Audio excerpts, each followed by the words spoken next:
Amanda. Thank you so much for clicking on this video. Hope you're having an awesome day. Thank you for taking a few minutes out of your day to hang out with me. Today's video, we are reviewing the VISEART Paris Edit palette. I don't know, there was just something about this color story that I was kind of drawn to, even though it's on the more neutral side, but I didn't realize how itty bitty these pans were going to be. This palette is $39 at Sephora. I thought that there was a nice variety of mattes and shimmers in this palette, and I've only used one VISEART palette before, so I wanted to just revisit the brand and kind of play around with a cooler tone palette because I'm definitely drawn more towards warm tone palettes and very colorful palettes. I don't think I'm going to do a 3 looks 1 palette. I think I'm just going to swatch all of these shades on my arm and then create a look and give you guys my first impressions. Looking at it right now, I don't know if this is something necessarily I would need in my collection because I do have my fair amount of neutral palettes, but I don't have that many cooler tone palettes. $39 for 12 shades is a little bit on the more expensive side, even considering how tiny these pans are, but compared to larger VISEART palettes, I found this on the more affordable side, if that makes sense. And if you haven't already, please subscribe and give this video a like. Let's get into it. I have been loving doing palette reviews. Those are some of my favorite to do, and I went for a long time not doing them. It just happened because of scheduling. It's good to be back in the swing of things, especially with all of the eyeshadow palettes released, and I do get a lot of questions about a lot of palettes that are being released, so I figured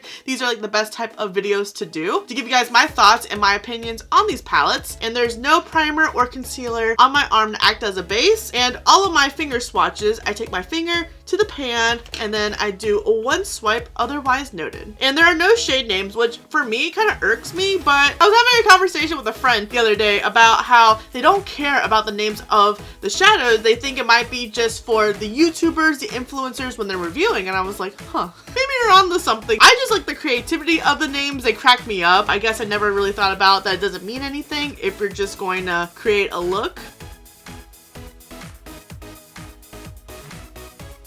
And this is the first row. Everything felt really creamy. The shimmer felt a little bit chunkier than the mattes did. And this is the second row swatched. Again, the pink shimmer is a little bit chunkier than the mattes. I think this is my favorite shade so far. And this is the entire palette swatched. Everything swatched really nice. The mattes and the shimmers had pigment all the way through. Everything felt super nice and creamy. I hope that they blend out really nice and have good payoff. I really like this last row. It adds a little bit more dimension. I think it enables the palette to be a little bit more versatile for neutral and smoky looks. I've already gone ahead and filled in my eyebrows and applied foundation. I use products from my project pan. I'll link that video for reference. I'm having a really bad texture frenzy on this side of the face. There's just like a bunch of little bumps and my redness has spiked and I'm not sure why. I'm assuming it's stress because I haven't changed anything in my skincare routine, which sucks because I don't have any products in my Lush skincare routine that has salicylic acid in it to help kill this off really quick. I just have to wash my face really good tonight. That way my pores don't get clogged and make this even worse. I'm gonna prime with my Urban Decay Potion Primer. I'm gonna take this matte right here. There is some kick up, and then I'm just gonna place it all over the crease. Ooh, that is pretty. I was not expecting this to be as popping as I thought it would. It translates very well, but I half expected it to end up muted. It proved me wrong. This is a gorgeous mauve color. I live for my mauves. And it's blending out super effortlessly. It kind of is BAM pigment, but it blends out so nice that I don't mind, and I can still build it up if I needed to. I'm conflicted if I want to take 2 shimmers or just 1 shimmer. I'm actually thinking I might take 2, that way I can test out more shades. I'm gonna start out with this pink shade right here, and I'm just gonna take it on like the first or 2/3 of my lid, and there's a lot of fallout with this shimmer, and as I mentioned, I've already done my foundation is going everywhere, even into my contact, but I love this shade. It is a gorgeous shade, and this is without MAC Fix. I'm gonna clean off this brush because I want to use it again. I need to dust away all that fallout. It's gonna look like a highlighter or brightening my under eyes. I'm gonna take this deeper purple right here to put out in the remaining third and outer V. Oh yeah, there's some fallout too. Just a huge chunk just fell out right there.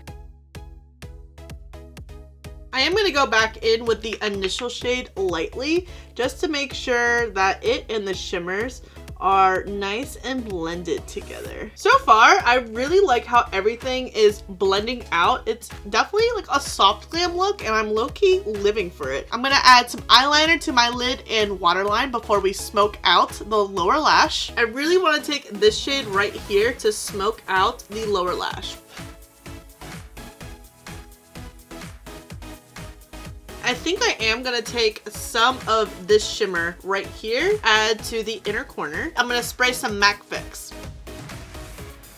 I'm gonna add some Essence mascara. I'm gonna finish the rest of my face makeup with the Tarte Tartiste Pro Glow palette. I used 5 shades in total creating this look. I used this shade all over the crease, and then these 2 shimmers on my lid, this shade to smoke my lower lash, and this to highlight my inner corners. I gotta say, I have no complaints on this palette. Granted, I only used 1 of the mattes and then 4 shimmers, but I'm definitely interested to see how the other mattes do perform. The only other matte I'm kind of drawn to is this more peachier one, but I don't know which color combinations would work well with it. I really like the ones that I chose. I think the inner corner is maybe a little too yellow for my liking. I'm not mad at all with the eye look that it created. I think it started off really soft, and then the lower lash really brought it together. For $39, I still think that is a really high price point, especially with the pan sizes, but with like how things blended and the payoff. I can't get too upset with it, but I think there's just so many other palettes out there that offer more shades at a better price. But if you're in the market to splurge on a bougier brand, maybe this would be a good one. But I mean, splurging $40 on this wasn't like the worst life choice. Maybe the Natasha Denona Love palette. This one wasn't bad. The one thing that did surprise me about this palette was how much fallout the shimmers had. I would recommend doing your eye makeup first and then your base makeup. I just think I would hit pan on a palette very quickly given the size and how much kick up that these pans did generate. Maybe I should just go on ahead and put this in on Project Pan. I don't know if it would offer a lot for me and my collection because I have so many neutral palettes, but I don't have that many cool tone palettes like this one offers. I don't know if I would necessarily reach for this that often. When I do want a more neutral look, it's definitely a warmer palette. But I mean, I can't complain. The palette performed really nice. I don't know if they make any other products than eyeshadow palettes. That's all I've known them for. And it is travel size for your convenience. Let me know if you guys plan on picking up this palette. Is it on your radar or not? And I want to know what your first impressions are looking at the palette. Is it exciting? Is it boring? Is it a good everyday palette? We all have a very unique perspective when palettes are released. And if you have picked it up, how was your experience with it? What are some of your favorite color combinations? Did you run into any issues? Did it have good payoff for you? And I also have my monthly giveaway currently open right now. If you've already subscribed and entered, don't forget to comment on this video for your additional bonus entry. And if you haven't entered yet, go on ahead and subscribe, and there will be a link in the description box to the video of all the other rules how to enter. Thank you so much for watching. I really hope you enjoyed this video. Don't forget to subscribe before you leave, and if you don't, I appreciate your view anyways, and I'll see you in the next video.